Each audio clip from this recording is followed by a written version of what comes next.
Hi friends అందరికీ మేము మా పెళ్లి రోజు సందర్భంగా చిన్న తిరుపతి అయితే బయలుదేరాము. ద్వారకా తిరుమల ఇదిగో మా ఫ్యామిలీ చూడండి. కారులో బయలుదేరినప్పటి నుంచి వర్షమే. మనం రెగ్యులర్ డ్రైవర్ కదా, అప్పుడప్పుడు అంటే నేను చాలా జాగ్రత్తగా తోలుతానని అందరికీ తెలుసు.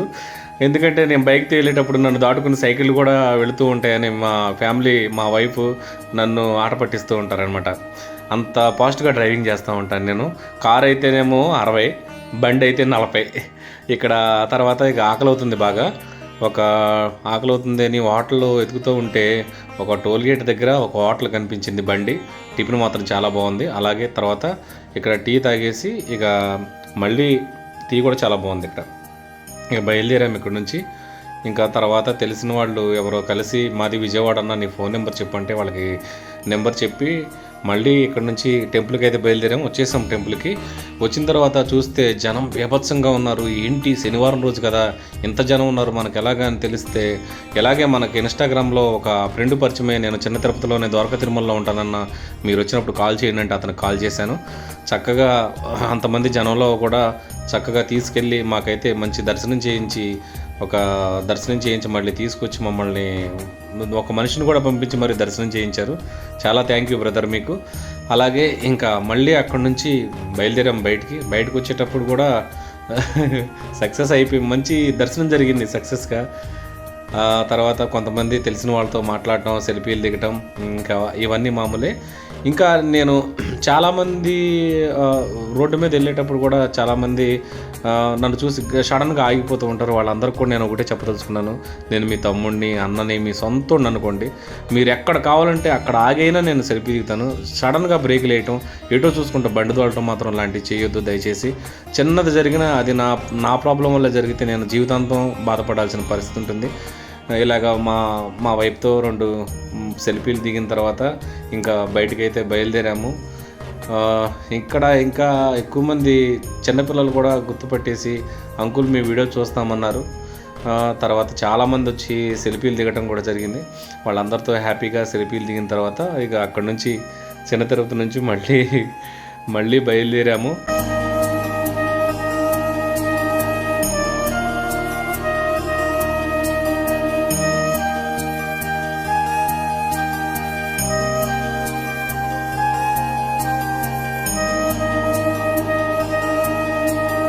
చాలా బాగా జరిగింది దర్శనం, అంతా బాగా అయింది. మళ్ళీ రిటర్న్ ప్రయాణంలో ఉన్నాము. అయితే ఒక్కటే బాధ అనిపించింది, తిరుపతిలో దర్శనం అంతా బాగా అయింది కానీ ఆ ద్వారకా తిరుమలలో అక్కడ ఒక టోల్ గేట్ ఉంది. ఆ టోల్ గేట్ దగ్గర ఏమవుతుందంటే వాళ్ళు టోల్ గేట్ ఫీజు తీసుకోవడం కోసం వరుసగా నిలబెట్టేస్తున్నారు. అదేమో హైట్గా ఉండటం వల్ల నాలాంటి రెగ్యులర్ డ్రైవరు బ్రేక్ కొట్టి మళ్ళీ ఎదరికెళ్ళే లోపల కారు వెనక్కి వచ్చేస్తుంది. నాకు కొంచెం చాలా భయం కూడా అనిపించింది. అంటే వెనకున్న కారు తగులుతామేమో, మనది సొంత కారు కూడా కాదు, మనకు అవసరం ఉన్నప్పుడు ఎవరో ఒకరు కారు తీసుకొని వస్తాం. ఇలా వచ్చినప్పుడు మన సొంత కారు అయితే నేను ఒకడు మా పాపకు బాగోలేదు, మా బాబుకు బాగోలేదు, మాకు కారు కావాలన్నా ఒక 10 రోజులంటే నేను కారు ఇచ్చిన పాపానికి వాడు వెళ్ళిపోయి 5 కేసులు తెలంగాణ ముందుతో దొరికిపోయాడు. తర్వాత కారు పోగొట్టుకున్నాను, మళ్ళీ కారు కొనలేకపోయాను. త్వరలో ఒక సెకండ్ హ్యాండ్లో మంచి కారు తీసుకుందామని అనుకుంటున్నాను. అలాగే అంతా బాగా జరిగింది.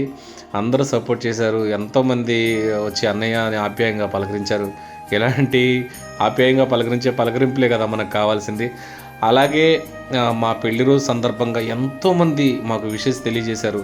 మీ అందరికి కూడా నేను పేరున పాదాభివందనాలు చేసుకుంటున్నాను. ఎందుకనంటే మీ సపోర్ట్ మాకు ఎప్పుడు ఇలాగే ఉండాలి, ఇలాగే మీ ఇంట్లో వాడిగా మమ్మల్ని ఆదరించాలని.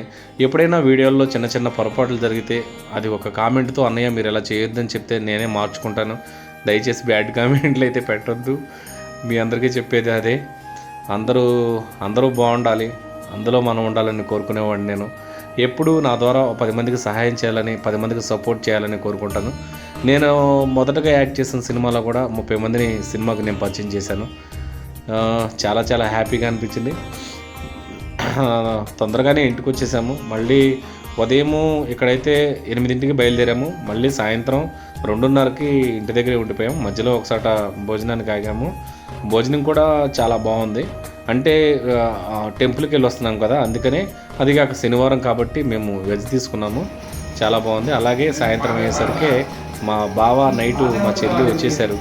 కేక్ తీసుకొని మరి వచ్చేసారు. అసలైతే కేక్ వద్దులే కట్ చేయడం అనుకున్నాము, కానీ వాళ్ళు ఐస్ క్రీమ్ కేక్ తీసుకొచ్చి బావా ఇక చెప్పేదేముంది, మా బావ నేను ఇంకా మామూలుగా ఉండదు కదా. మా చెల్లి కూడా నాకు ఆప్యాయంగా తినిపించింది. అలాగే ఎప్పుడు మాకు బాగా దగ్గర వాళ్ళలాగా ఉంటారు వీళ్ళు. వీడియోస్ ద్వారా పరిచయమైనా కూడా సొంత వాళ్ళలాగా ఉంటారు మా టీంలో ఉండే వాళ్ళందరూ. అదే నాకు చాలా హ్యాపీగా ఉంటుంది. అందరూ బాగుండాలి, అందులో మనం ఉండాలి. ఇలాగ కాసేపు ఎలా జరిగింది, ఏంటి దర్శనం ఎలా జరిగింది, అక్కడికి ఎలా వెళ్ళారు, ఎంతసేపు వెళ్ళారు, ఎప్పుడు వచ్చారు అని చెప్పి కాసేపు మాట్లాడుకున్న తర్వాత ఇంకా ఈ కార్యక్రమాన్ని ఇంతటితో ముగించేశాము. Thank you. మీ సపోర్ట్ మాకు ఎప్పుడు ఉండాలని మనస్ఫూర్తిగా ఆ దేవుణ్ణి ప్రార్థిస్తున్నాను. అలాగే మీరు మీ ఫ్యామిలీ ఎప్పుడు సంతోషంగా ఉండాలని మరీ ఆ దేవుణ్ణి ప్రార్థిస్తూ మరొక వీడియోతో మళ్ళీ కలుసుకుందాం. Thank you.